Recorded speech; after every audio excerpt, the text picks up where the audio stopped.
social media ban was just a trigger. Yes. And that's behind was this corruption, huge corruption, systematic corruption. Mm-hmm. How these people who are numb from these generation from generation to generation, Mm-hmm. how they can observe this kind of trauma, how they can be aware of their body and the mind, what they're thinking, and their emotions. It's kind of like a pendulum swinging to an extreme, and then it swings back to the other side. Yeah. So like how do we recognize that intergenerational trauma that goes from like parent to grandparent to child, Yeah. to baby, like this? I think that is important for us to kind of like understand how the harm can stop with us and how it ends with me, Yeah. and like what my triggers might be, what are the things that upset me, that make me angry, Yeah.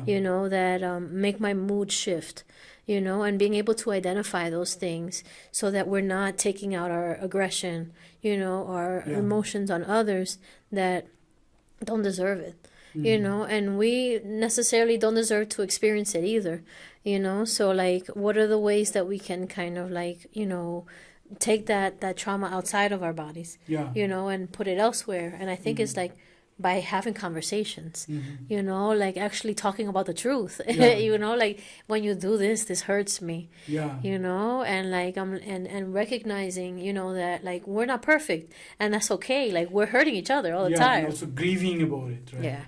Yeah, and saying, and then also acknowledging that hurt and saying, that I'm sorry, and also try to not do it again, or that when it does happen again, like you're aware of it, and that it keeps getting smaller and smaller and smaller until it's no longer there in that way. Yeah. It doesn't have power over us. I think that people are numb is like they're not grieving. They are not expressing Right. the heart. They are not acknowledging it.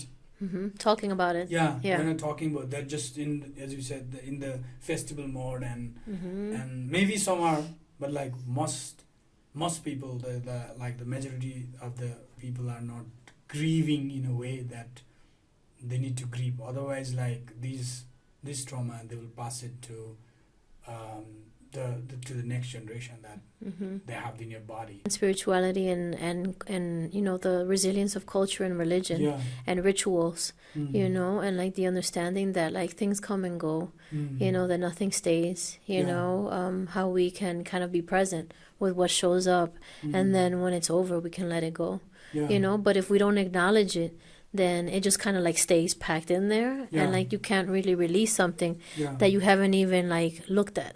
Like you're coping, talking about something else, but like it is still there, right? Still there. The heart is still there, but you're trying to like cover it. Yeah. Yeah. And not just because you release it doesn't mean that it's not going to come back. Yeah. Like you can get triggered again, like these are traumas that like once, we get reminded of them, we can be right back into the moment, Mhm. and have like a flashback or something like Yeah, this, yeah. So also trying to understand that like these are going to be waves that come and go, Mhm. and that it's okay, that not everything goes away fully all the time. Yeah. Or that it might come back in a different type of way, and just having kind of like that wisdom. But that's easier said than done. That's a practice.